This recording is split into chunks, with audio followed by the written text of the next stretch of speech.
Hi everyone, good morning. আজকে বেরিয়েছি নৈনিতাল থেকে কৌশানের দিকে। এখন রয়েছি গাড়িতে। আমরা স্টার্ট করেছি প্রায় 15-20 মিনিট আগে। এখন বাজছে 9:40। চলো, রাস্তায় যেতে যেতে আরো কথা হবে। নৈনিতাল থেকে কৌশানের ডিস্টেন্স হলো প্রায় 116 কিলোমিটার, যেটা যেতে প্রায় সময় লাগে 4 থেকে 5 ঘন্টা। তার ঠিক মাঝখানেই পড়ে আলমোড়া। নৈনিতাল থেকে মাত্র 64 কিলোমিটার দূরেই আলমোড়া। আমরা আলমোড়াতে আজকে থাকবো না, আলমোড়ার সব সাইট সিন দেখে চলে যাব কৌশানীতে। যারা কুমায়ুন ট্যুর করে থাকেন তারা কিন্তু আলমোড়াতেও স্টে করেন। যেহেতু আমরা গাড়োয়াল মানে হরিদ্বার আর মুসৌরিও যাব, তাই জন্য আমরা ডিরেক্ট কৌশানীতে গিয়েই স্টে করব। আমরা এসে দাঁড়িয়ে পড়েছি একটা সাইট সিনের সামনে। এখানে একটা নিচে দেখতে পাচ্ছি একটা মন্দির আছে। মন্দিরটা ঠিক জানি না কিসের মন্দির, কিন্তু নিচে দেখতে পাচ্ছি প্রচণ্ড মানে লাইন পড়েছে। সেই জন্য আমরা ভাবছি যাবো কি যাবো না, কারণ অনেকটাই নিচে নামতে হবে। মোটামুটি এইখান থেকে তোমার 200 থেকে 300 মিটার নিচে নামতে হবে। নেমে গিয়ে তারপর ওই যে ওইখানে দেখতে পাচ্ছ মন্দিরটা, ওইখানে তোমার লাইন দিয়ে সবাই পুজো করছে। পাহাড়ের মধ্যে এই কিছু কিছু বাড়ি দেখে খুব ভালো লাগে। যেমন ছোট্ট মতো একটা বাড়ি আছে, হোমস্টে, খুব সুন্দর দেখতে।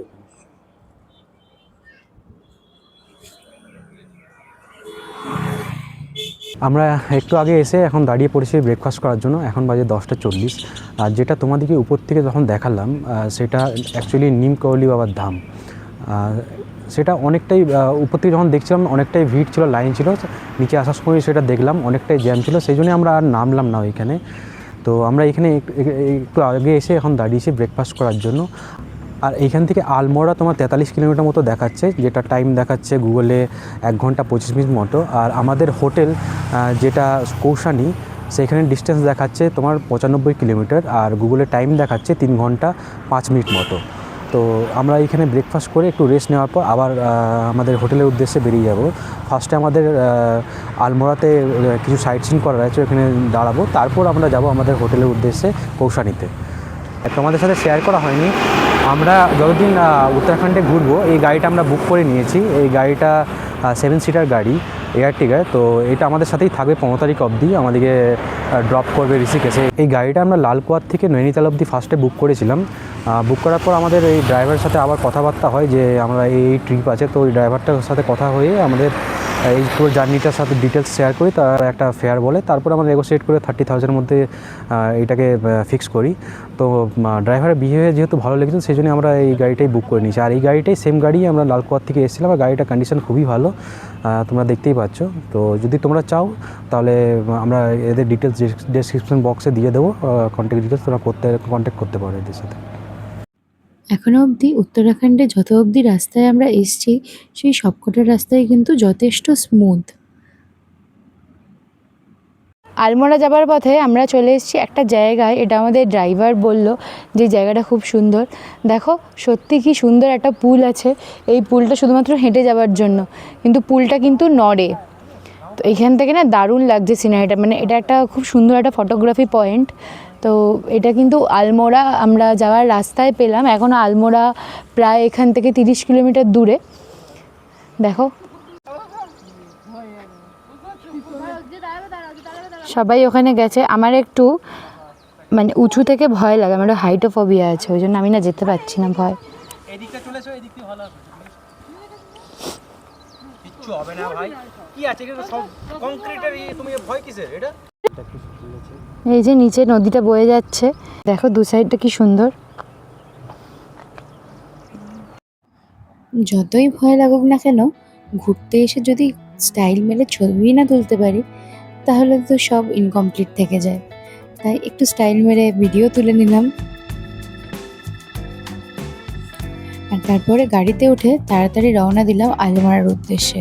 অবশেষেই প্রায় 12টা বেজে গিয়েছে, আর আলমোড়া যেতে এখনো বাকি আছে প্রায় 1 ঘন্টার রাস্তা।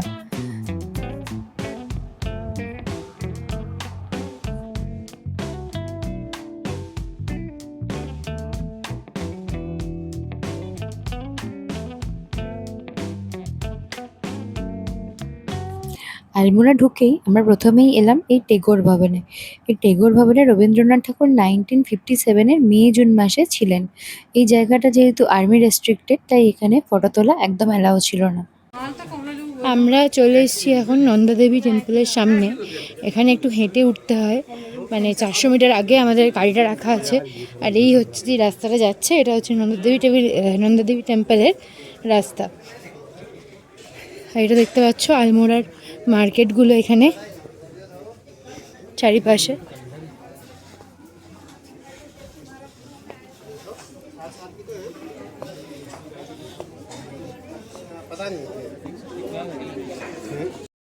চলে এসেছি মা নন্দা দেবী মন্দিরের সামনে। এই হচ্ছে এন্ট্রান্স গেটটা, এখান দিয়ে ঢুকতে হয়। ভেতরে ঢুকে অ্যাকচুয়ালি মন্দিরটা খুব একটা বেশি ভিড় কিছু নেই, ফাঁকা একদম জায়গাটা। হ্যাঁ, একদম ভাঙাচোরা, কিন্তু এটা কিন্তু আলমোড়ার একটা পয়েন্ট।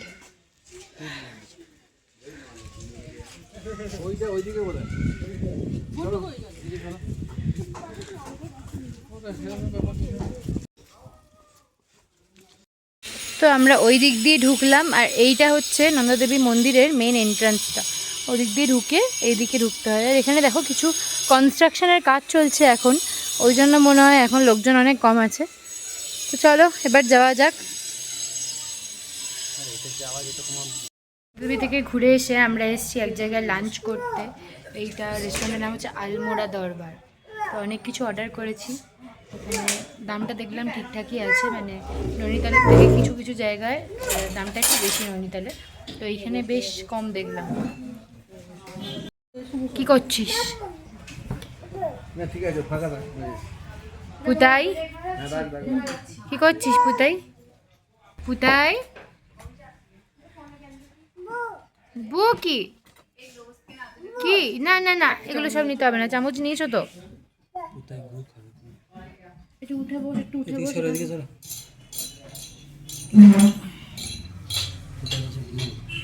দেখ কি করছে দেওয়ালে ওর চামচটা দিয়ে। কোথায়? আমরা 1 প্লেট মোমো অর্ডার করেছিলাম। এটা হচ্ছে ভেজ মোমো, নন ভেজ ছিল না। এটা 8 পিস দিয়েছে। এটা দাম নিয়েছে এখানে 60 টাকা। তো খেয়ে দেখি কেমন, খেয়ে দেখো কেমন খেতে।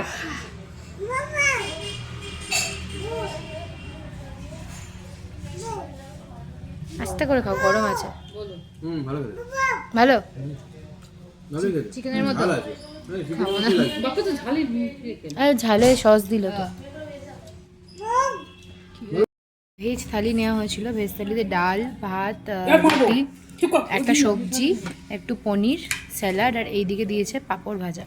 এইটা হচ্ছে 200 টাকা। আমি দেখছি। এই হচ্ছে মাটন, হাফ প্লেট মাটনের 4 পিস আছে। এটা নিয়েছে 280 টাকা। আর আমি চিকেন নিয়েছিলাম, এটাও নিয়েছে 220 টাকা। না, চাটনিটা কথা বলছেন? এটা চিকেনটাও কিন্তু হাফ চিকেন। এটাও খাচ্ছি। মাটনটা খেয়েছিস? মাটনটা ভালো?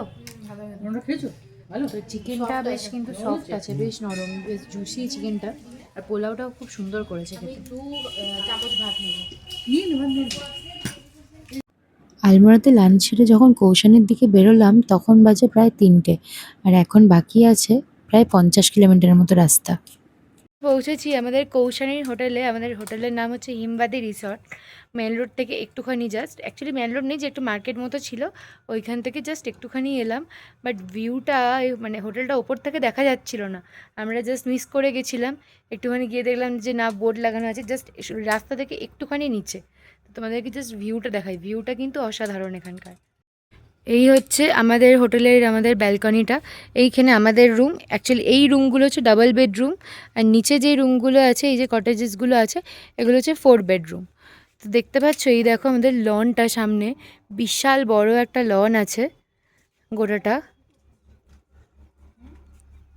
ওইদিকে হচ্ছে ওই পোর্শনটাতেই হচ্ছে রিসেপশনটা। আর দারুণ এইখানের ভিউটা কিন্তু দারুণ। এখানে কিন্তু পঞ্চচুল্লি থেকে শুরু করে বদ্রীনাথ পিক অব্দি সব কটাই দেখা যায়। আজকে যেহেতু মেঘ আছে ওই জন্য দেখা যাচ্ছে না, কিন্তু লোকেশনটা দারুণ লাগছে। মানে এসেই মনে হচ্ছে মনটা ভরে গেল। আর একটু মেঘটা যদি কম থাকতো না, মানে সিরিয়াসলি একদম আলাদাই মহল লাগছে।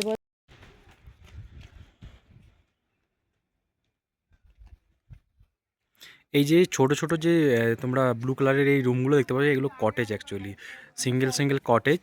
তো এই কটেজগুলোর একটু প্রাইস বেশি। আমরা যখন বুক করছিলাম তখন দেখাচ্ছিল 300 টাকা প্রাইস বেশি এটা নর্মাল রুমের থেকে। এইখানে পরপর 3টে কটেজ আছে, এইটা একটা, এইটা একটা আর এইটা একটা। তো সত্যিকার লোকেশনটা খুবই সুন্দর। যদি জানি না কাল সকালে যদি আমাদের ভাগ্যটা ভালো থাকে, তাহলে যদি সূর্যটা ওঠে, তাহলে 350 কিলোমিটারের এই পুরো রেঞ্জটা আমরা হয়তো দেখতে পেতে পারি। এবার ভগবানের ইচ্ছা, যদি কালকে মেঘ না করে তাহলে দেখতে পাবো। আর আমরা আপাতত এখন এই লোকেশন দেখে আমরা ভেজ পকোড়া আর চা আর কফি অর্ডার দিয়েছি। মেনু কার্ড কোথায় গেল? ভেতরে? হ্যাঁ, এটা খেতে ভালো লাগছে, খিচুড়িটা খেতে ভালো লাগে। বলছে হ্যাঁ খাবো।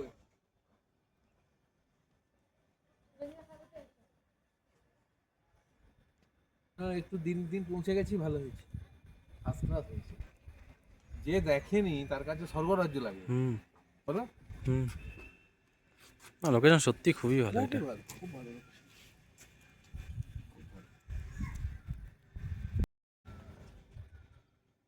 ওই যে দেখছো দোল খাচ্ছে নিচে বসে কি।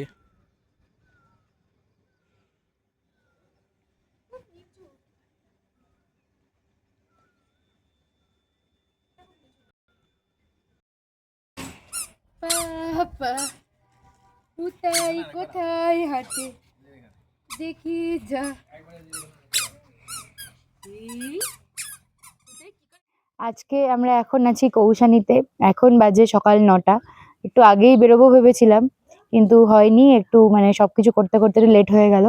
এখন বাজছে 9টা আর এখন আমরা বেরোচ্ছি, গাড়ি লোডিং হচ্ছে, আমরা বেরোবো। রানীক্ষেত হয়ে যাব আজকে রামনগর, মানে জিম করবেট। কালকে আমাদের 2 দিন জিম করবেটে থাকবো। কালকে আমাদের সাফারি আছে। তো একবার তোমাকে সকালবেলার এই সিনারিটা দেখিয়ে নিই। আজকে কিছুই দেখা যাচ্ছে না, যদিও এখান থেকে পুরো পিক গুলো দেখা যায়, কিন্তু আমাদের লাক খারাপ, কিছুই দেখতে পেলাম না।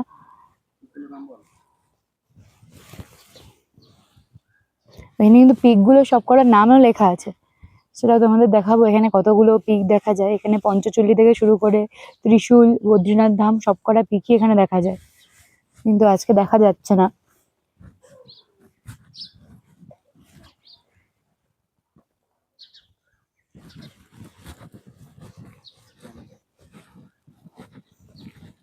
এইটা আমাদের রিসর্টের প্রপার্টিটা, দেখো খুব সুন্দর করে সাজানো ছোটোর ওপর। আর এই যে দেখো এখানে সবকটা পিকের নাম লেখা আছে, এখানে কি কি দেখা যায় সেগুলো। এই যে দেখো, মানে এই পয়েন্টে দাঁড়িয়ে 1 2 3 4 5 6 7টা জায়গা দেখা যায়। টোটাল 345 কিলোমিটার কভার করে এটা। পঞ্চচুল্লি, নন্দা দেবী থেকে শুরু করে ত্রিশূল, নন্দাঘন্টি, হাতিমাথা, বদ্রীনাথ ধাম, প্রত্যেকটার হাইট সহ এখানকার এরিয়াল ডিস্টেন্স কতটা সেই সব মেনশন করা আছে।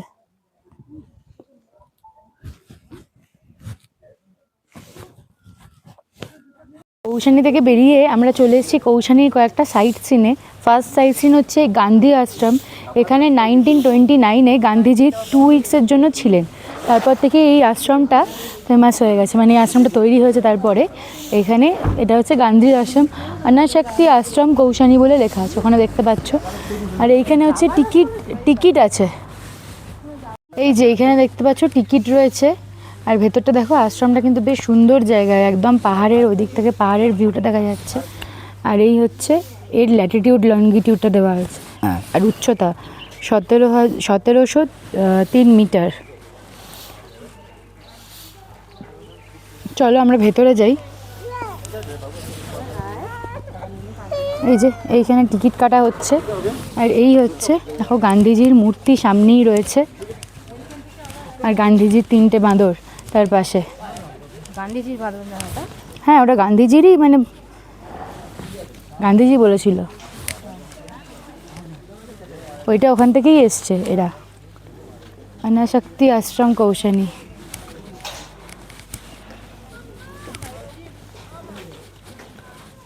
দেখতে পাচ্ছ খুব সুন্দরভাবে সাজানো, কিন্তু ভেতরটা আর্কিটেকচারগুলো খুব সুন্দর দেখা যাচ্ছে। দেখো যে দরজা আর কাঠের কাজগুলো রয়েছে, খুবই সুন্দর দেখতে লাগছে।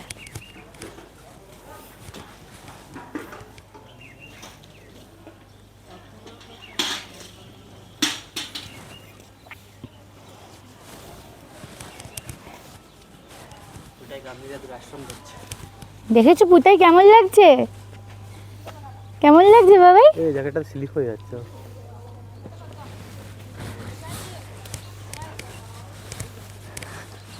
ওইদিকে দেখো একদম আজকে এত কুয়াশা যে কিছু দেখা যাচ্ছে না, কিন্তু একদম পাহাড়ের মানে গাড়ি একদম ঢালুতে আশ্রমটা।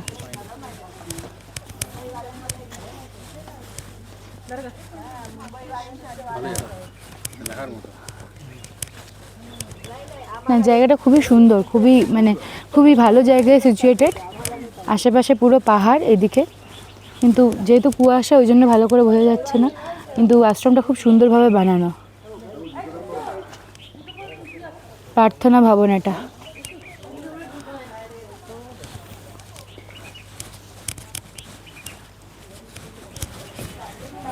ফটোগ্রাফি এখানে করা যাবে না, তাই আমি আর ভিডিওটা করছি না। এইখানটা যে দেখতে পাচ্ছ এটা হচ্ছে গান্ধী মিউজিয়াম, যেটা সেটার এন্ট্রান্সটা। এটার ভেতরে গান্ধীজির বিভিন্ন সময়ের বিভিন্ন রকম ফটো, মানে বিভিন্ন ডকুমেন্টস এইসব রাখা আছে, মানে কখন কোন সময় কোথায় ছিলেন, কার সাথে, বিভিন্ন সময়কার ফটো, মাউন্ট ব্যাটেনের সাথে, ইন্দিরা গান্ধী, রাজীব গান্ধী, বিভিন্ন সবার সাথে ফটো রাখা আছে। এরিয়াটা খুবই সুন্দর, খুব সুন্দরভাবে সাজানো এদিক ওদিক। চলো এবার আমরা এখন সেকেন্ড সাইড সিনে চলে এসেছি, কৌসানি টি গার্ডেনের সামনে। এটা দেখতে পাচ্ছ, এটা এন্ট্রান্সটা। চলো ভেতরে যাওয়া যাক। ও এখানে মনে হচ্ছে টিকিট আছে, 25 টাকা করে টিকিট আছে পার পারসন। দেখি, হ্যাঁ এই যে দেখছো 25 টাকা করে এন্ট্রি ফি। এই যে দেখতে পাচ্ছ, এইভাবে এই রাস্তা দিয়ে উঠতে হবে টি গার্ডেন যাওয়ার জন্য। একটা জিনিস দেখতে পাচ্ছি, কৌশানি থেকে কিন্তু প্রত্যেকটা জায়গার ভিউটা বেশ ভালো, কিন্তু যেহেতু এখন মেঘ করে আছে সেই জন্য কিছু দেখা যাচ্ছে না, কিন্তু এখানে ভিউগুলো হেভি।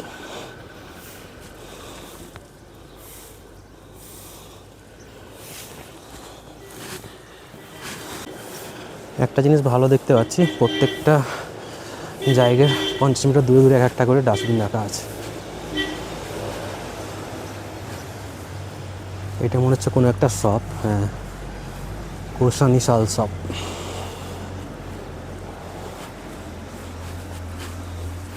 বা এটা বেশ ভালো, এটা রেস্টুরেন্ট কাম ক্যাফে, বেশ সুন্দর দেখতে এটা।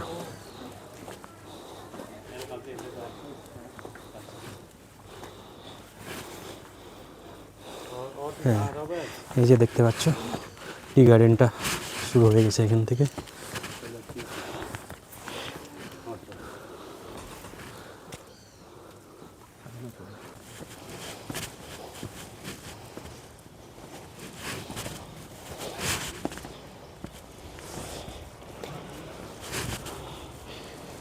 এখান থেকে একবার দেখে নাও, বেশ ভালো লাগছে টি গার্ডেনটা।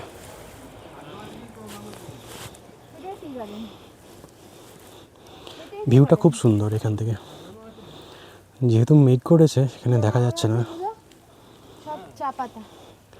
উঠতে উঠতে একটু হাঁপিয়ে গেছি, অনেকটাই উঁচু আছে এই জায়গাটা।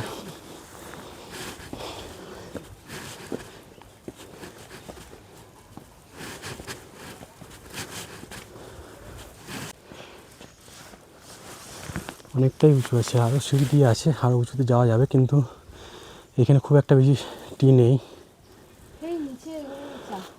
হ্যাঁ ওগুলো কেটে নিয়েছে, হ্যাঁ মনে হচ্ছে ওগুলো কেটে নিয়েছে, ওগুলো আবার বসাবে নতুন করে। ওগুলো পাতা নেই, কেটে নিয়েছে। ঠিক আছে চলো এবার যাওয়া যাক। এই যে দেখছো টি গার্ডেনের পাশেই একটা দেখালাম তোমাদেরকে, রেস্টুরেন্ট কাম ক্যাফে আছে, খুব সুন্দর দেখতে। ভেতরটা আমি বাইরের থেকে দেখতে পাচ্ছি।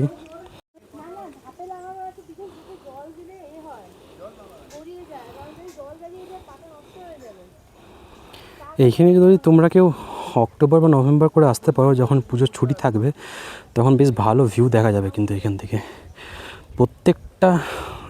প্রত্যেকটা জায়গায় তুমি যদি টপ পয়েন্টে থাকো তাহলে ভিউ বেশ সুন্দর এখান থেকে। আমাদের টি গার্ডেন দেখা হয়ে গেছে, আমরা বাইরে চলে এসেছি। এবার আমাদের নেক্সট ডেস্টিনেশন হবে রানীক্ষেত। তো চলো। কৌশানী থেকে রানীক্ষেতের ডিস্টেন্স ছিল প্রায় 60 কিলোমিটার মতো। আবার রানীক্ষেত থেকে রামনগর বা আমরা যেখানে থাকবো ঢিকালি জোনের ডিস্টেন্স হলো প্রায় 87 কিলোমিটার। এই 60 কিলোমিটার যেতে আমাদের সময় লাগবে প্রায় 2 ঘন্টা থেকে 2.5 ঘন্টা। চলো যাওয়া যাক। রানীক্ষেতে আরও কিছু পয়েন্ট আছে, গলফ কোর্স, কেআরসি মিউজিয়াম আর একটা কালিকা টেম্পল, ওইগুলো দেখে আমরা আবার বেরিয়ে যাব ঢিকালি অর্থাৎ আমাদের যে জিম করবেট সেটার উদ্দেশ্যে। চলে এসেছি রানীক্ষেত। রানীক্ষেতের এটা ফার্স্ট পয়েন্ট। আমরা এলাম গলফ কোর্সে। গলফ কোর্সে একটা বিশাল বড় মাঠ, মানে যেরকম হয় আর কি পাহাড়ের ওপরে একটা কিছুটা সমতল এরিয়া, যেটাতে একটু ঢেউ খেলানোর মতো থাকে, কিন্তু দারুণ লাগছে জায়গাটা। মানে লোক খুব একটা বেশি নেই এখানে, দারুণ লাগছে। ফেমাস হিন্দি মুভি আমির খান আর করিশ্মা কাপুর অভিনীত রাজা হিন্দুস্তানির কিছু অংশের শুটিং হয়েছে এই রানীক্ষেতের গলফ কোর্সে। যদি তোমরা দেখে থাকো তাহলে মনে পড়বে ওখানে একটা জায়গার নাম দেখানো হয়েছিল যেটার নাম ছিল পালাংক্ষেত। সেই পালাংক্ষেত কিন্তু অরিজিনালি কোনো জায়গা না, ওটা অ্যাকচুয়ালি দুটো জায়গা, পালানপুর আর রানীক্ষেতের মিক্স করে একটা নাম রাখা পালাংক্ষেত। সিনেমার অনেক শুটিং এইখানে হয়েছে আর বাকি শুটিং হয়েছে উটি, মাইসোর এইসব এরিয়াতে।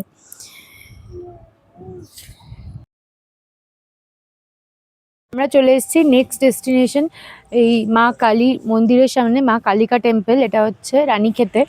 আর এখন এখানে কিন্তু বেশ মানে গরম লাগছে, মানে ছায়াতে আবার ঠান্ডা লাগছে, কিন্তু যখনই রোদে চলে আসছি তখনই কিন্তু গরম লাগছে, যেন সোয়েটার অলরেডি খুলে ফেলেছি। তো এখানে একটু উপরে উঠতে হবে। চলো মন্দিরটাতে দেখাই তোমাদের। এই সিঁড়িগুলো খুব একটা খাড়াই নয়, স্মুথ সিঁড়ি, সেখান দিয়ে উঠে এই যে সামনেই দেখতে পাচ্ছ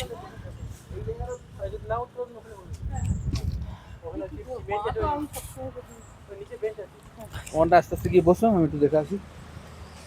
এই যে সামনেই আছে, বেশি দূরে নেই, ওই যে দেখা যাচ্ছে লাল চূড়োটা সামনে। তুমি ঘন্টা শুনে ভয় পেয়ে গেছো? হ্যাঁ, ঘন্টা শুনে ভয় পেয়ে কিছু নেই। আরে যাবে তো, চলো। যাচ্ছ তুমি পাপার সাথে যাচ্ছ?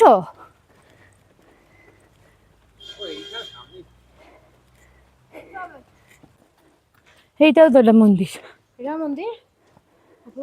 এই যে এখানে একটা আছে, এটা বুঝতে পারছি না ঠিক কি ঠাকুর আছে।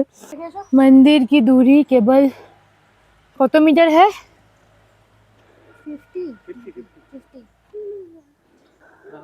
তো আমরা এত দূর অব্দি এলাম, এইখান থেকে আরেকটু এগিয়ে যেতে হবে, ওইখানটা মন্দিরটা। এইখানে একটা ছোট মন্দির আছে, যেহেতু পুটাইকে নিয়ে উঠতে একটু প্রবলেম হচ্ছে তাই জন্য আমরা অত দূর যাচ্ছি না। আচ্ছা, এটা রাধাকৃষ্ণের মন্দির, তার ওপরেই আছে মা কালীর মন্দির। ওপরটা দেখতে পাচ্ছ, ওই যে দূরে আমি দেখাচ্ছি, জাস্ট এইখানটাই মা কালীটার মন্দির। রানীক্ষেতের নেক্সট ডেস্টিনেশন কেআরসি মিউজিয়ামে। এটা একটা মিলিটারি মিউজিয়াম যেটাতে 1971-এর ওয়ারের কিছু মেমোরিজ বা কিছু এগুলো আছে। তো চলো ভেতরে যাই। এখানে জায়গাটা কিন্তু একদম পাহাড়ের ওপরে, যেখানে গলফ কোর্সে ছিলাম ওইখান থেকে প্রায় 4 কিলোমিটার মতো ডিস্টেন্সে এলাম। মিলিটারি ক্যাম্প থেকে উঠে ওপরে এলাম। এটা কিন্তু গুগলে লোকেশনটা দেওয়া আছে, নাহলে লোককে জিজ্ঞেস করলে অনেকেই হয়তো ঠিক মতো বলতে পারছে না, কিন্তু গুগলে ঠিকঠাক লোকেশনই দেওয়া আছে। তো চলো তোমাদেরকে দেখাই। এই যে দেখতে পাচ্ছ কেআরসি মিউজিয়ামটা ওপরে, আমরা এখানে পার্কিং করলাম। আর এইখানে মিউজিয়ামের টাইমিং দেওয়া আছে, সামার, ইভিনিং, উইন্টারের আর সানডেতে।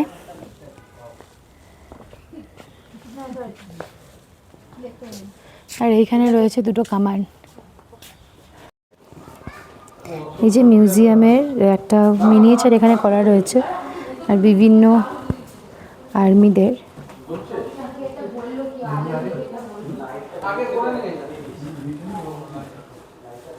এটা মিউজিয়ামের ভেতরটা। হ্যাঁ, हिंदुस्तान का माना हुआ म्यूजियम है, ऐसा म्यूजियम इंडियन आर्मी में कहीं पर भी नहीं है। आराम से आ जाओ, कोई जल्दी नहीं, आ जाओ। ये 15वीं 16वीं शताब्दी का आर्मर है बख्तर।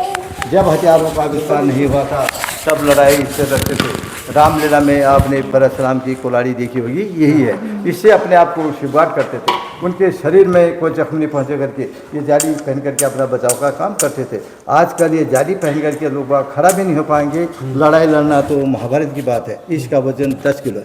जाते समय आप लोगों को एक एक गन दूंगा और ये भी क्लॉज रखा है कि गन उठा सकेंगे नहीं उठा सकेंगे आप लोगों के ताकत की बात है। बच्चों ये है हैवी मीडियम मशीन गन, इसका वजन 45 किलो है। आप ले जा सकेंगे नहीं जा सकेंगे आप लोगों की ताकत की बात है और वजन बताना मेरी बात है।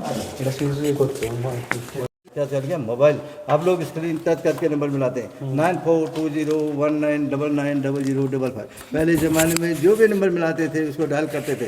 ये आज भी वर्किंग कंडीशन में है। सिर्फ इसमें फ़र्क इतना है, आजकल का बच्चा पैदा होने के 6 महीने के बाद आराम से मोबाइल को पकड़ के खेलता रहता है। इसको मुश्किल से 2 फौजी भाई उठा सकते हैं because its weight is only 100 kg। उसके बाद भी हमारे कैप्टन टी.एन. नन्ना साहब ने एक साथी को मारा। उसको मारने के बाद उसके शरीर से इस बेल्ट को निकाला। इस बेल्ट में जगह जगह उस आदमी का खून लगा। ये उस आदमी का असली खून है जिसको मारा है। ये नहीं कि सनी देओल की तरह सफ़ेद कपड़े में टमाटर सॉस लगाया, यहाँ लगा दिया, बोला मर गया। सारा इसी यहाँ से आगे पाकिस्तान का हमने कैप्चर किया। ये पूरी पाकिस्तान के नोट है। इसमें मोहम्मद अली जिंदा का फोटोग्राफ बना है। जीना तेरे बिना भी क्या जीना, इस बार हम पाकिस्तान का निकाल देंगे खून और पसीना। 1971 में हमने पाकिस्तान की 90,000 फौज को कैद किया। 3 महीना उनको खिलाया पिलाया, आराम से यहाँ पर सुलाया। उसके बाद बोला तुम लोग जाओ, भविष्य में हमारे काम आओगे। आजकल उग्रवादी बन करके वो हमारे काम आ रहे हैं और उन्होंने हमको भी काम में लगा रखा। अब जेंटलमैन हमसे हाथ मिलाओ, ये मना कर रहे हो हाथ मिलाने के लिए। Gentleman I am the hero of 71 वार। हम इतना इंटरेस्ट क्यों लेते हैं, है ना। भगवान हमको छोड़ गया। अगर मैं 71 की वार में शहीद हो गया होता तो आज आपको कहाँ से दिखाई देता, कहाँ से बोलता हमारा फोटो खींचो, कहाँ से कर रहे। ये हमारा और आपका अटूट प्यार है, उसने हमको छोड़ा। ये चेहरे जो आज नन्हे नन्हे बच्चे आए हैं, ये इनको हमने देखना होगा, समझ गया। ये हमारा पूरे दिन के नाते हैं, रिश्ते हैं। हम कुछ नहीं, गॉड इज एवरीथिंग। आगे वेरी गुड। हम जानते हैं, हमको 22 साल हो गया इस म्यूजियम में, किसी क्या हुआ है। ये एलटीटी का फ्लैग है, इसको भी हमने उल्टा लटका रखा। लिबरेशन ऑफ टाइगर तमिलनाडु की लेफ्टिनेंट जनरल R.C. तिवारी। আমাদের মিউজিয়াম দেখা কমপ্লিট হয়ে গেছে। এখন বাজে 3:45। এবার আমরা আমাদের হোটেলের উদ্দেশ্যে রওনা দেব। চলো। রানীক্ষেত থেকে 87 কিলোমিটার আমাদের রিসর্ট অব্দি যে রাস্তাটা ছিল তার মধ্যে প্রায় 60 কিলোমিটারই ছিল পাহাড়ি রাস্তা। আর পাহাড় থেকে নামার পরেই এই জঙ্গল শুরু হলো। দু সাইডে ঘন জঙ্গল, মাঝে মাঝে নোটিশ লাগানো যে এই মধ্যে কিন্তু নেগড়ে বাঘও থাকতে পারে। আর বেশ সন্ধেও হয়ে আসছিল। এখানে আমরা অনেক হরিণ দেখতে পাচ্ছি সামনে। হোটেল ঢুকতে ঢুকতে প্রায় বেজে গেল 7:30। এই রাস্তাটা গোটাটাই আসতে সময় লাগলো প্রায় 3 থেকে 3.5 ঘন্টা। চলো আজকের ভিডিওটা শেষ করছি এখানেই। নেক্সট পর্বে আবার দেখা হবে, নিয়ে আসবো নতুন একটা ভিডিও, উত্তরাখণ্ড সিরিজের পার্ট 4 ভিডিও। ততক্ষণ সাথে থেকো, পাশে থেকো, আর অবশ্যই লাইক কমেন্ট করে জানিও যে ভিডিওটা কেমন লাগলো। আর অবশ্যই চ্যানেলটাকে সাবস্ক্রাইব করে দিও নতুন নতুন ভিডিও দেখতে পাওয়ার জন্য। আর এই ভিডিওটা শেয়ার করতেও কিন্তু একদম ভুলো না। চলো ততক্ষণের জন্য বাই, সবাই ভালো থেকো।